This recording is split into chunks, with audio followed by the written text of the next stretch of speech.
प्रवर्धन गरेको यो उन्नति कल्चरलमा विनोद चौधरीलाई नै स्वागत गर्न पाउँदा म यो कार्यक्रमका आयोजकहरूलाई धेरै धेरै धन्यवाद दिन चाहन्छु। हाम्रो देश र परिवेश विभिन्न विरोधाभासबाट अगाडि बढिरहेको छ। हामीलाई विश्वास के छ भने हाम्रो देशका राजनीतिक दलका नेताहरू रातारात धनाढ्य बन्ने अभियानमा छन्, तर धनाढ्यहरू नेता बन्ने दौडमा छन्। यो विनोद चौधरी नेपालको सर्वाधिक धनी व्यक्ति मात्र होइन,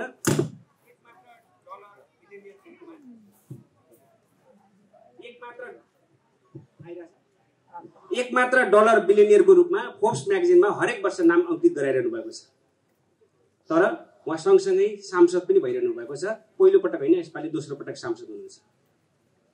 म उहाँलाई आजको संवादको सुरुवातमा के जान्न चाहन्छु भने राजनीतिमा त्यस्तो के कमी छ कि नेताहरू धनी हुन खोज्छन् र बिजनेसमा त्यस्तो के कमी छ र बिजनेसम्यानहरू राजनीतिमा जानुपर्छ। म संवाद सुरु गर्न चाहन्छु।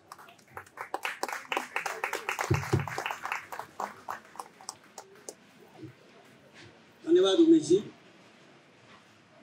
त्योभन्दा अगाडि म एक दुईटा कुराहरू यहाँ यी दर्शक दीर्घामा बसेर सुन्दाखेरिको केही मेरा कुराहरू मलाई राख्न मन लाग्यो। अजितजीले आफ्नो स्वागत मन्तव्यमा एउटा एक प्रकारको धेरै कोणबाट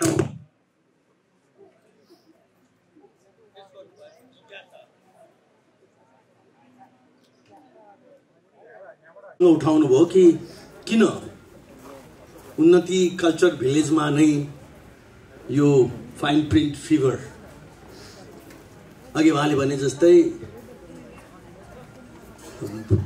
म यहाँ आएको बेला परेको थियो, उहाँहरूलाई हामीले आमन्त्रण गऱ्यौँ, उहाँहरू यहाँ आउनुभयो, उहाँले यो ठाउँलाई पनि साह्रै मन पराउनु भयो।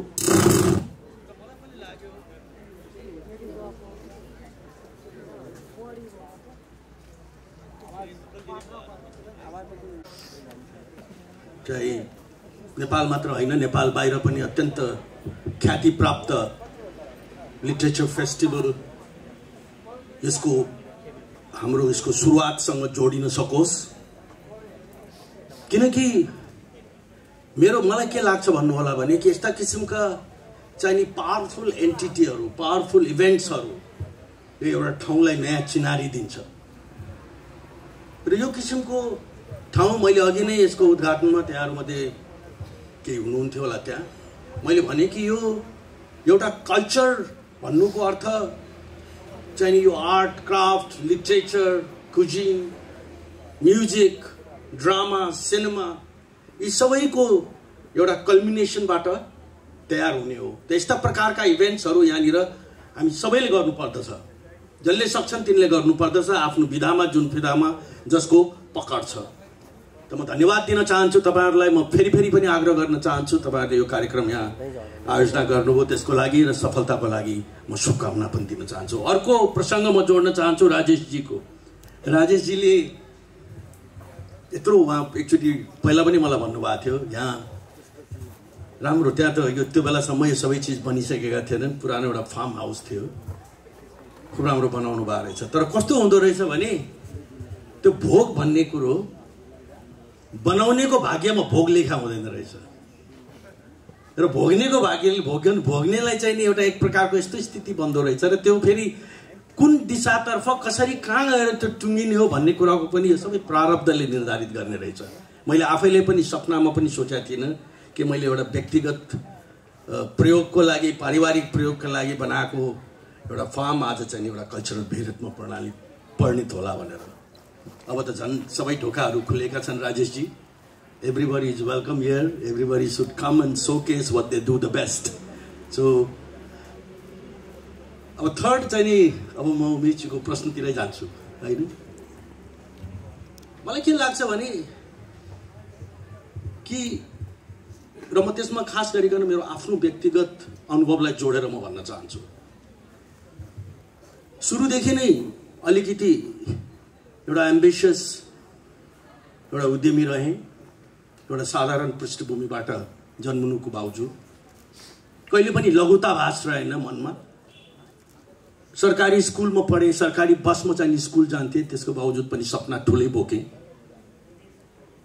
यो मुलुकको मैले कमै उमेरमा उद्यमी भनौँ न उद्योग र व्यापारको क्षेत्रमा मेरो बुवालाई चाहिँ अलि उहाँको हेल्थका इस्युजहरू देखिसकेपछि मैले जोइन गर्ने नियत भयो। तर मैले त्यही बेला पनि यो देशको सबैले एउटा रिस्पेक्ट गर्ने, ठुलो मात्र होइन,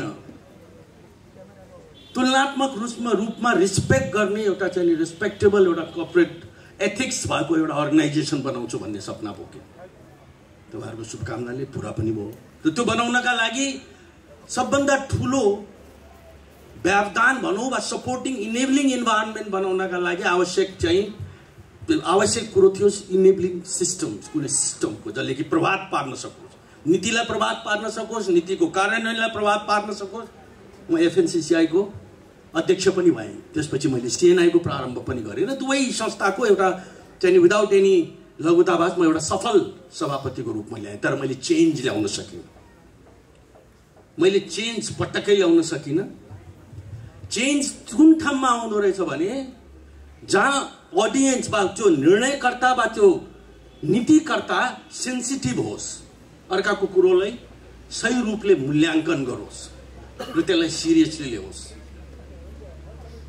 हामी जस्तै किसिम जतिसुकै राजनीतिका बारेमा नकारात्मक टिप्पणी गरे पनि यदि कुनै मेजर स्केलको तपाईँलाई यदि चेन्ज ल्याउनु छ भने त्यो चेन्ज तपाईँ एउटा सेक्टोरियल संस्था, एउटा चाहिँ निजी संस्थाको अध्यक्ष भएर जतिसुकै सफलै किन नहोस्, त्यो सेक्टरलाई रिप्रेजेन्ट गर्ने एउटा नेसनल लेभलकै एपेक्स बडी नै किन नहोस्, त्यसबाट तपाईँ चेन्ज ल्याउन सक्नुहुन्न।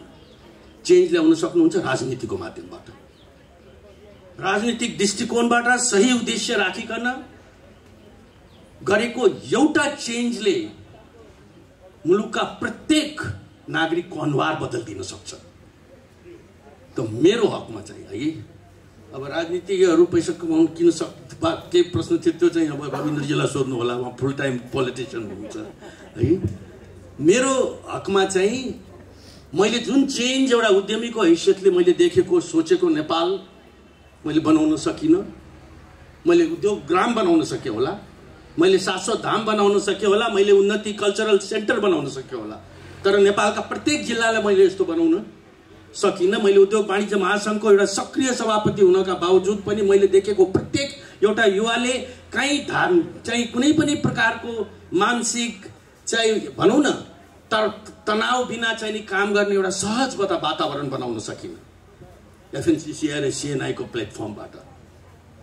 अब चाहिँ मैले त्यो चाहिँ गर्ने प्रयास गर्नुपर्छ भन्ने मेरो चाहिँ नि सोचको अभिव्यक्ति नै म राजनीतिमा हुनु हो।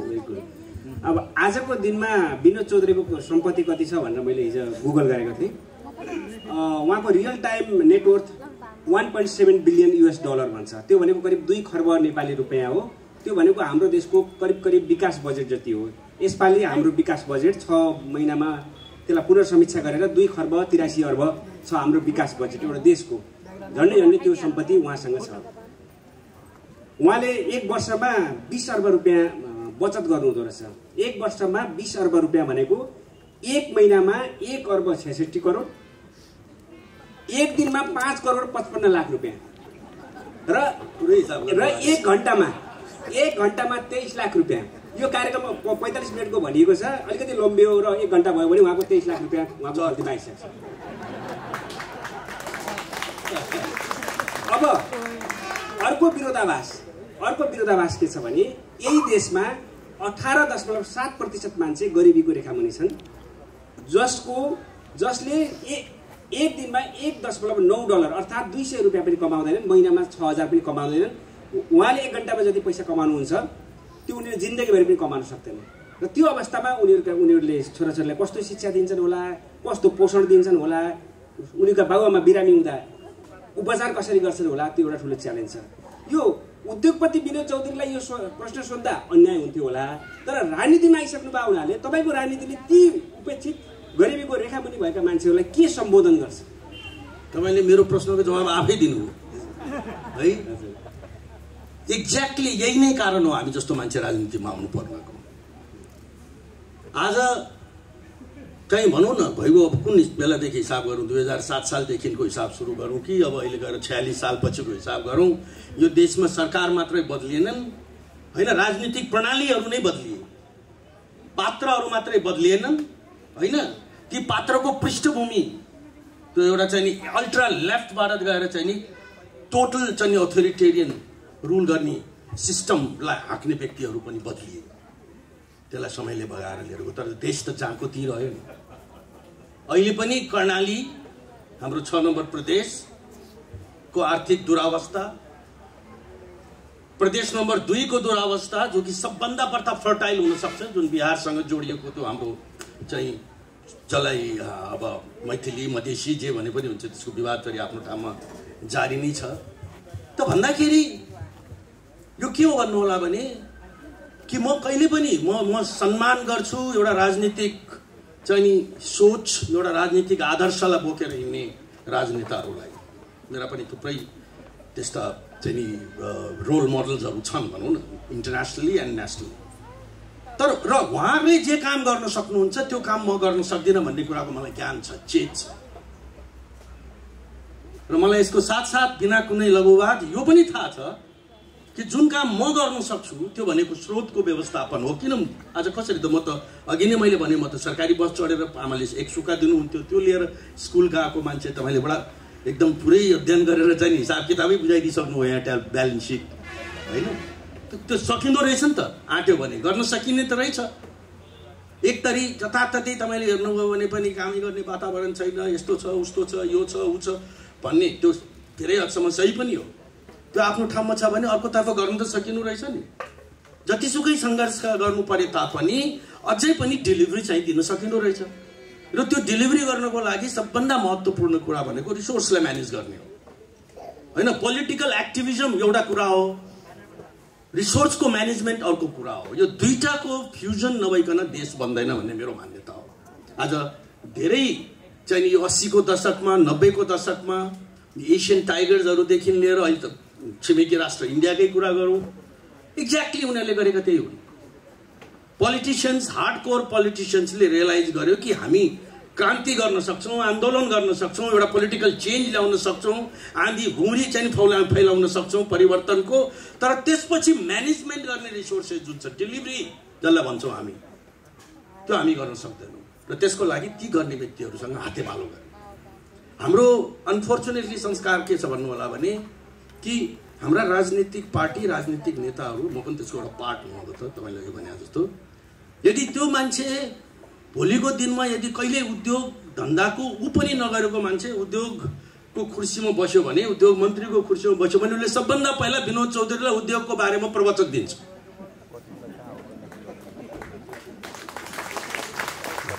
त्यो कुर्सीमा बस्ने बित्तिकै ऊ त्यो विषयको म प्रकाण्ड विद्वान भएँ भन्न ठान्छ। हाम्रो समस्या त्यो, मान्छेले आफूलाई चिन्नु पर्यो, ग्राउन्ड रियालिटीलाई चिन्नु पर्यो, जसले जे गर्न सक्छ उसलाई चिन्नु पर्यो र त्यसलाई साथमा लिएर हिँड्नु पर्यो। जस्तो नेपालमा मुख्य नीति त राजनीति नै हो संसारभरि। यस्तो अर्को विरोधाभास के छ भने, जस्तो तपाईँ जस्तो उद्यमीले नेपालमा मात्र होइन, छिमेकी भारतमा, श्रीलङ्कामा, सिङ्गापुरमा, मलेसियामा, अमेरिकामा, युरोपमा हुँदाहुँदै मालदोभासम्म तपाईँले लगानी गर्नुभएको छ। तपाईँले यो स्वदेशमा मात्र नभएर विदेशमा लगानी चाहिँ विदेशमा गर्नुपर्ने।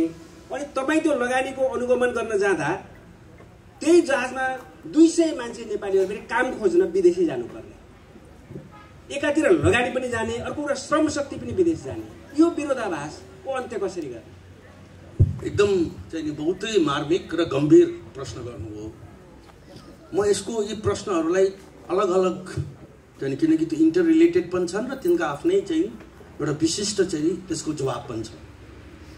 हामीले विश्वभरि लगानी गऱ्यौँ होइन, सबभन्दा पहिला नेपालमा गऱ्यौँ, नेपालमा गर्दैछौँ, गर्दै जान्छौँ। जति कठिन चाहिँ नि परिस्थिति भने पनि नेपालमै हेडक्वार्टर भएको एउटा बहुराष्ट्रिय कम्पनी निर्माण गर्नुपर्छ भन्ने मान्यताका आधारमा हामीले आफ्नो जर्नी सुरु गर्यौँ। एउटा यदि नेस्लेले नेपालमा आएर म्यागी बनाउन सक्छ, बनाउनु पाउँछ भने विनोद चौधरीले, सिजीले, वाइवाई विश्वको हरेक घर घरमा किन नबनाउने? आज यहाँनिर म्यारियट र ताजका झन्डाहरू होटलमा चाहिँ यदि फैराउँछन् भने नेपालीको होटलमा दुबईमा नेपालको झन्डा किन नफैराउने? अघि भर्खर म त्यहाँ बसिरहेको थिएँ सँगै जीवाजी, होइन, उहाँको मेरो अत्यन्तै नजिकको मित्र हुनुहुन्छ। उहाँले मलाई दुईवटा कुरा भन्नुभयो कि विनोदजी, मेरो किताबमा तपाईँको रुवान्डाको होटलको प्रकरणको बारेमा मैले लेखेको छु, मैले श्रीलङ्काको होटलको बारेमा प्रकरण लेखेको छु। मैले पनि धन्यवाद जीवाजी। एउटा नेपालीको हैसियतले तपाईँले के देख्दाखेरि तपाईँको मनमा जे अनुभूति भयो तपाईँले कमसेकम त्यो किताबमा पस्किनु त भयो। त्यही हो एउटा नेसनलिजम भनेको। त्यो नेसनलिजमलाई, क्यापिटलिजमलाई, एन्टरप्रेन्योरसिपलाई, म्यानेजमेन्टलाई, स्किललाई, ट्यालेन्टलाई चाहिँ कुनै पनि जियोग्राफिकल बााउन्ड्रिजमा थुनेर राख्ने चिज होइन, त्यसलाई फैलिन दिनु सक्नुपर्दछ। र त्यो फेरि एकअर्काको सब्स्टिट्युट पनि होइन। तपाईँले बाहिर नगर्नुभयो भने त्यो नेपालमा त्यो क्यापिटल बस्छ भन्ने पनि छैन। आज नेपालभन्दा बाहिर कमसे कम मेरो मान्यता 50 लाखभन्दा बढ्ता नेपाली छन्, होइन? र ती 50 लाख नेपाली मध्ये मिनिमम पनि, अब जो जीवाजीलाई यसको डेटा बेटर थाहा होला, नेक्स्ट टाइम तपाईँले पनि अध्ययन गर्नु होला है। मेरो विचारमा उद्योग, व्यापार, इन्जिनियरिङ, विभिन्न किसिमको प्रोफेसनल एक्सेलेन्स सर्भिसेसमा लागेका नेपालीहरूको पनि ठुलै तादाद आजकल वर्ल्ड वाइड देखिन थालिसक्यो। म बाहिर जाँदाखेरि माया गर्छन्, बोलाउँछन्, होइन? म उनीहरूलाई चाहिँ नि त्यो खोक्रो तपाईँहरू तुरन्त फर्केर चाहिँ झिटिगोटा बोकेर फर्किनुहोस् भनेर भन्दिनँ। म वेल्थ क्रिएट गर्नुहोस्, आफूलाई बलियो बनाउनुहोस्, आफ्नो पहिचान बनाउनुहोस्। जुन दिन नेपालले तपाईँलाई त्यो वातावरण देला, जसरी कि चाइनाले, आज चाइना र भारतको बीचको कुरा गर्ने हो भने चाइनाले $100 बिलियन को FDI foreign direct investment attract गर्छ भने भारतले 10 बिलियन गर्छ। त्यसको कारण के हो भने चाइनिजहरू त्यो उनीहरूको चाहिँ त्यो रेभोल्युसन पछि बाहिर गएर व्यापार गर्न थाले, वेल्थ क्रिएट गरे। इन्डियन्सहरू चाहिँ प्रोफेसनल डक्टर, इन्जिनियरहरू बने। त फर्केर जब चाइनामा जो कि व्यापार गर्ने वातावरण बन्यो, एउटा सिस्टमले काम गर्न थाल्यो, सबभन्दा पहिला चाइनिज फर्किए। भोलि यो नेपाललाई अर्को ठाउँमा पुर्याउने त्यो काम चाहिँ नि अरू कुनै विदेशीले भन्दा पनि ती नेपाली जसले कि नेपालभन्दा बाहिर सिप अर्न गरिरहेका छन्, नलेज अर्न गरिरहेका छन्, एक्सपिरियन्स अर्न गरिरहेका छन् र क्यापिटल अर्न गरिरहेका छन्, तिनले बनाउने हो यो देश। मैले त भोटर समेत उनीहरूलाई बनाउनु पर्छ भनेर भनेको। म सम्झिन्छु अहिलेसम्म Jiwaji, I think you where also there, new जर्सीमा तपाईँहरूको कार्यक्रम थियो, सुभाषजी त्यहाँनिर, he was the chief guest.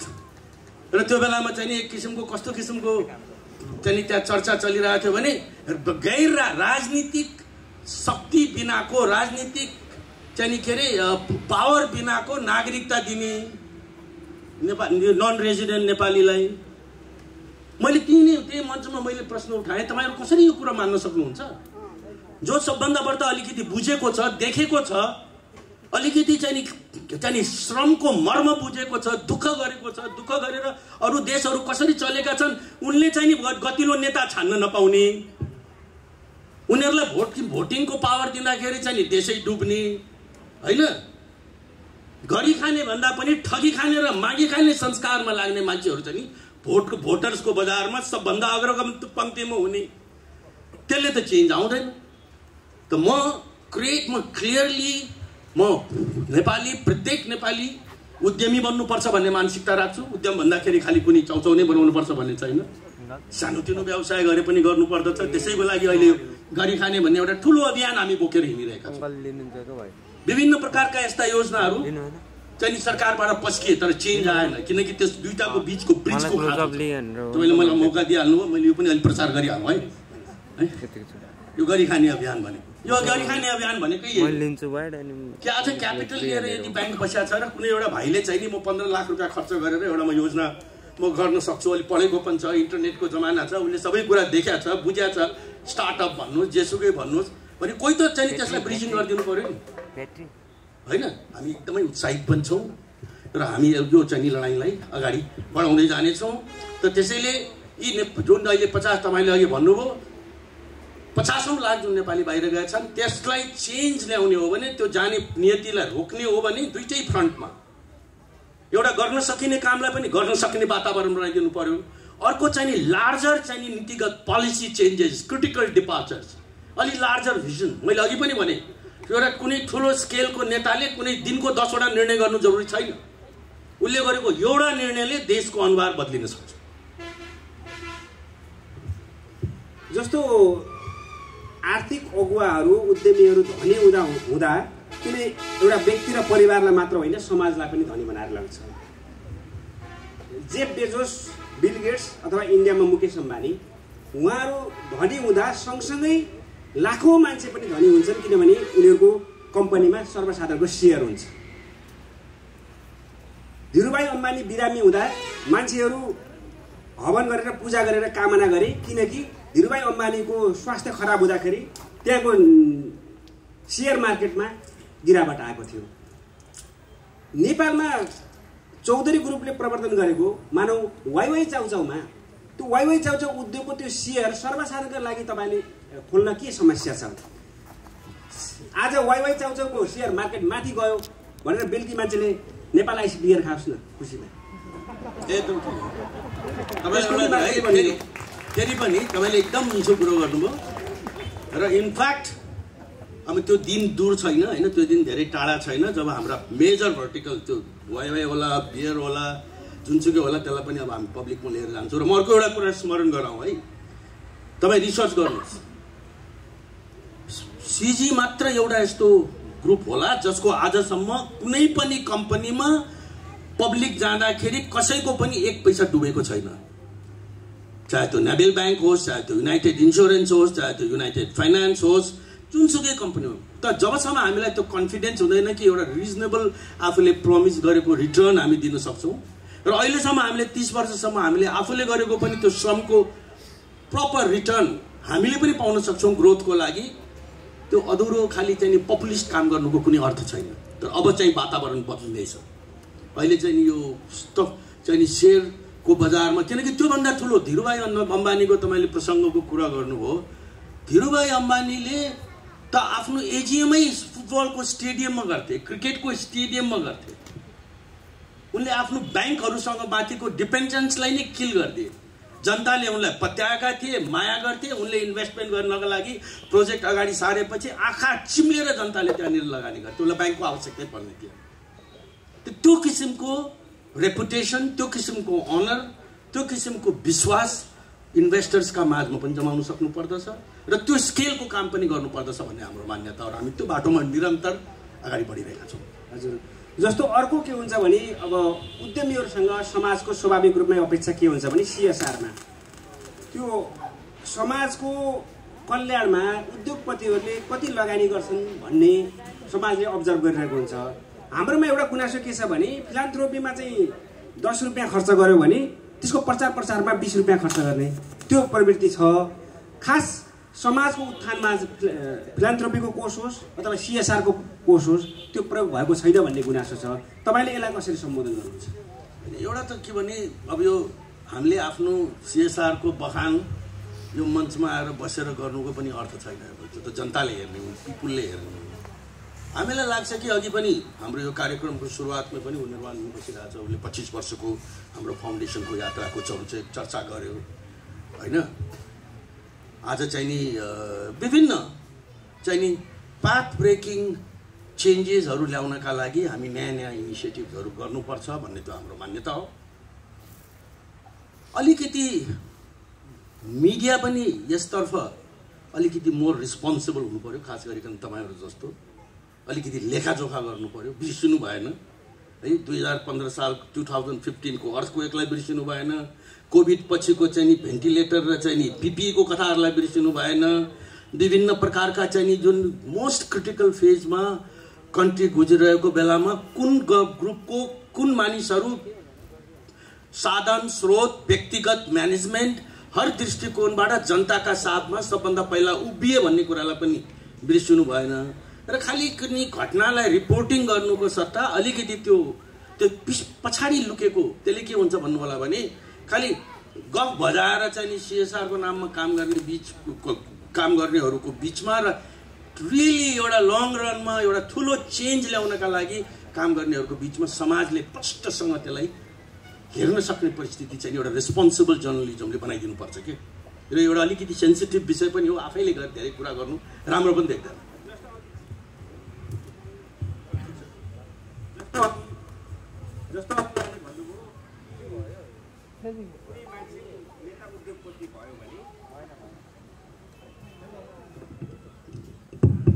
कुनै नेता उद्योगपति भयो भने उसको पहिलो कामै के हो भने उद्यमीहरूलाई बोलाएर उद्योगको विषयमा प्रवचन दिन्छ।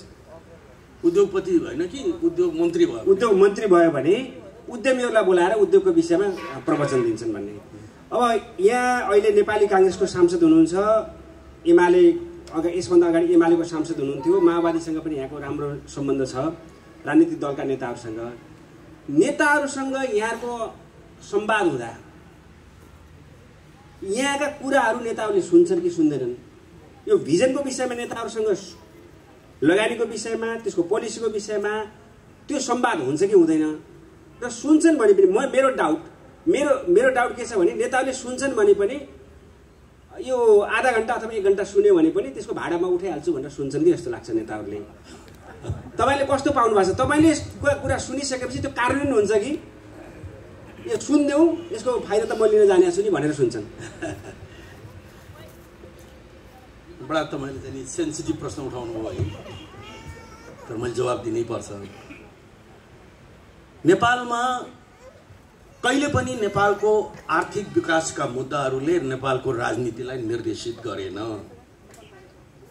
त्यस अर्थमा उद्योगपतिहरूको जमातको अगाडि नेताहरूले बोल्ने भाषण र त्यही भाषण चाहिँ एउटा अरू विभिन्न किसिमका forum including labour union, including उनीहरूका इन्टरनल क्याडर्सको बिचमा totally completely different opposite, diagonally opposite चाहिँ कुरा हुन्छ।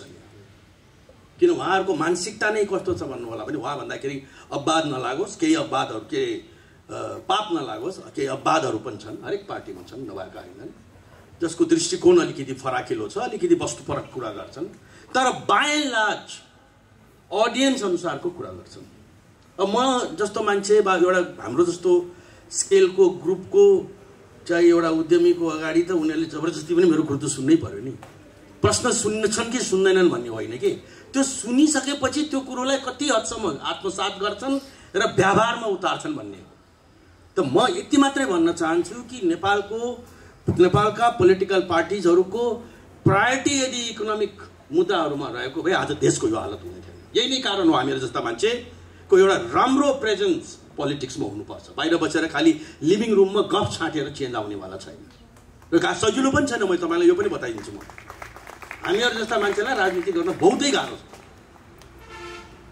होइन, किनकि अझै पनि यो सँगको त्यो वितृष्णा शुद्ध खालि राजनीतिका लागि राजनीति गर्नेहरूसँगको त्यो राजनीतिको वितृष्णा मेटिएको छैन अहिले पनि, र उनीहरू नम्बरमा धेरै बढ्ता छन्, ठुला छन्, र उनले जुन मेसेज दिन्छन् त्यो मल्टिप्लाई हुन्छ होइन। अहिले नि भनौँ न, नेपाली कङ्ग्रेसभित्र एउटा कमिटी बनिएको छ, यो अहिले कोभिड पछि बन्या हो। हामीले पुरा खोजखाज गर्दाखेरि पनि 15 जनाभन्दा बढ्ता पूर्व मन्त्री, सांसद, सोसल वर्कर जसको कि रियल अर्थमा चाहिँ नि इकोनोमीमा इन्भेस्टमेन्ट भएका मान्छेहरू खोज्न सकेनौँ।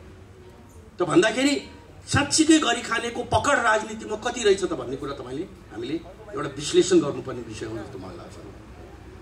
जस्तो तपाईँ अहिले सांसद हुनुहुन्छ, त्यो सांसद पद तपाईँको साध्य हो जस्तो लाग्दैन। तपाईँ त्योभन्दा बढी महत्त्वाकांक्षी स्वाभाविक रूपमा हुनुहुन्छ। तपाईँ यो देशको मन्त्री हुनुभयो, भोलि प्रधानमन्त्री हुनुभयो भने पनि त्यो सिस्टम परिवर्तन गर्ने के त्यस्तो सूत्र छ तपाईँसँग कि त्यसले अहिले लगानी पनि हुने, रोजगारी पनि हुने र त्यसले धेरै मान्छेलाई समृद्धितर्फ डोर्याउने त्यो परिवेश बन्ने तपाईँसँग के त्यस्तो आधार छ, एजेन्डा के छ? अब यो त हेर्नुहोस्, यस्तो किसिमको फर्ममा मैले अहिले आफैले कसरी देश बनाउँछु भन्ने फर्मुला र त्यसको फेरि पेस गर्दाखेरि पनि त्यसको अलगै अर्थ लाग्ला है।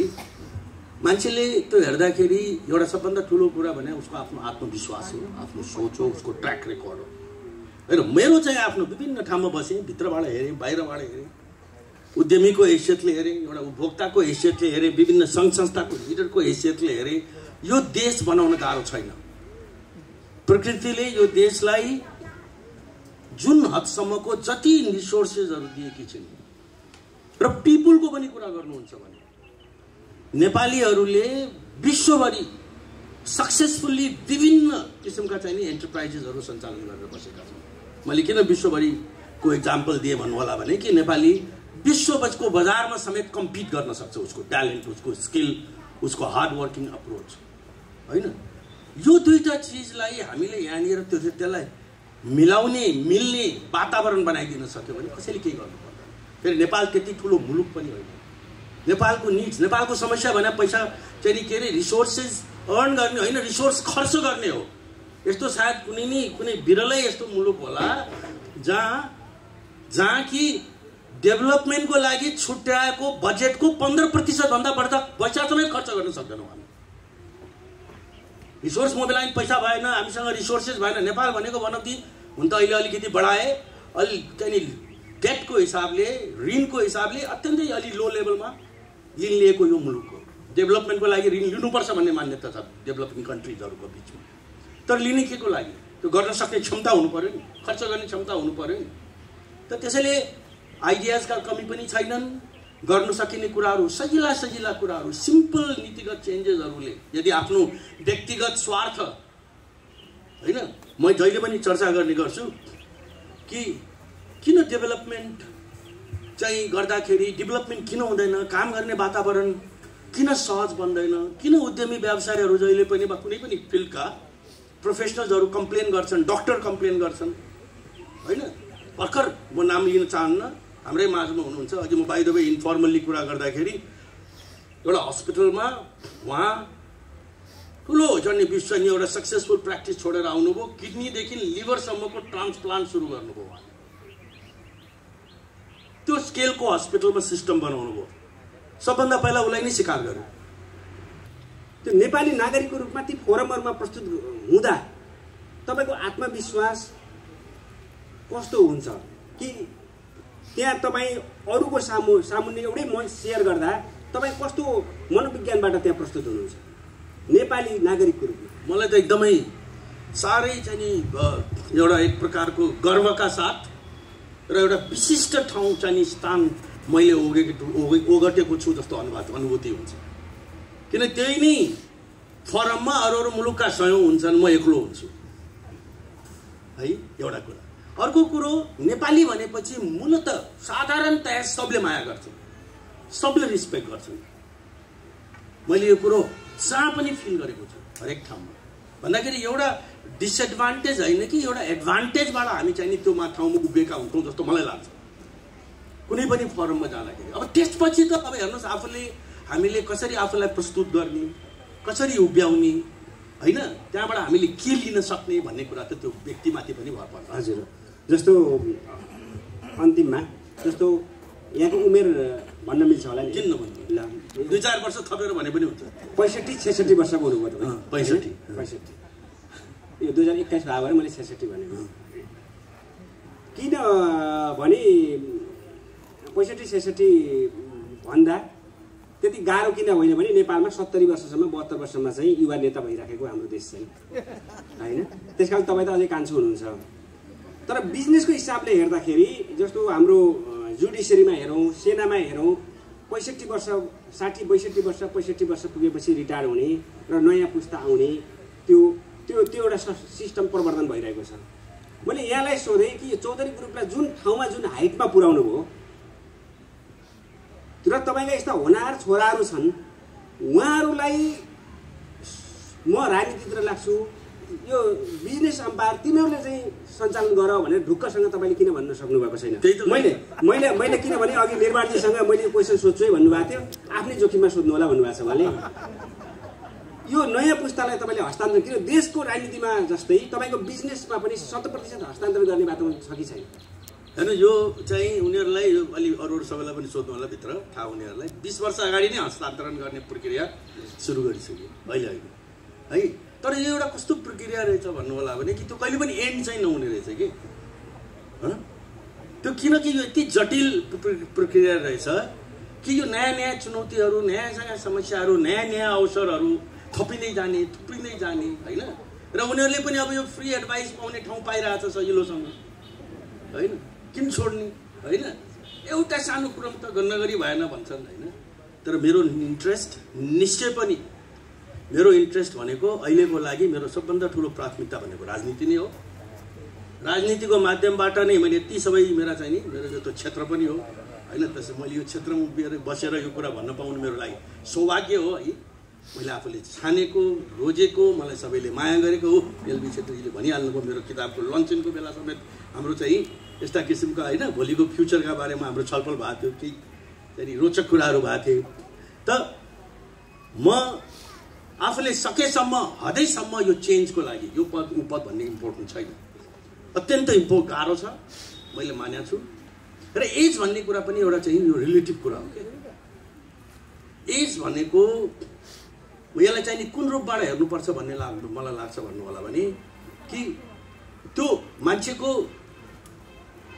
मान्छेको चाहिँ एउटा मेन्टल फिजिकल चाहिँ एउटा प्रेजेन्सको चाहिँ स्केलको तुलनामा एजलाई त्यो मानिस 40 वर्षको मान्छे पनि 70 वर्षभन्दा बुढो हुनसक्छ होइन। भनाइ मतलब म 70 बढीका नेताहरूलाई चाहिँ नि भन्नु खोजे होइन है, त्यो आफ्नो ठाउँमा छ होला होइन। एज भने चाहिँ नि आफ्नो ठाउँमा छ।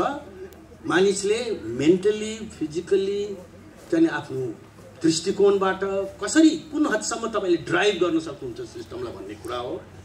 अब एउटा चाहिँ नि लामो दौड छ, ऊ म आफ्नो ठाउँमा लागिरहेको छु, रविन्द्रजी आफ्नो ठाउँमा लागिराख्नु भएको छ, कोही आफ्नो ठाउँमा लागिरहेछौँ। अब हेरौँ, लेटेस्ट होप। तर देश चाहिँ है, म अन्तमा चाहिँ तपाईँले राजनीतिको कुरा गर्दाखेरि मेरो आफ्नो मान्यता म धेरैलाई म भन्न चाहन्छु, पहिला पनि भनेको थिएँ, देश चाहिँ एउटा अत्यन्त क्रिटिकल संवेदनशील मोडमा गुजिरहेको चाहिँ एजकै दृष्टिकोणबाट। मलाई के लाग्छ भन्नु होला भने कि 2-4 वर्षभित्र विथिन 2-4 वर्षभित्रमा एउटा ठुलो ट्रान्सफर्मेसन आउनेवाला छ लिडरसिपको लेभल। र त्यो अपर्च्युनिटी चाहिँ अहिले छ। केही पार्टिजहरू कमजोर भएका छन्, केही पार्टीहरू टुटेका छन्, केही फुटेका छन्, केही चाहिँ नि बन्ने क्रममा छन्। त भन्दा यही नै अपर्च्युनिटी हो। अहिले केही गर्छु भन्ने भावना भएका मान्छेहरू फेन्समा बस्ने होइन, एन्टर गर्नुपर्दछ, चेन्ज ल्याउनु सक्नु पर्दछ र ताकि नेक्स्ट जेनेरेसनले फेरि यही प्रश्न गर्ने वातावरण नरहोस्। हजुर, अब यो कार्यक्रमलाई बिट मार्छौँ। बिट चाहिँ अलिकति फिनिसिङ सहित मारौँ जस्तो लाग्यो।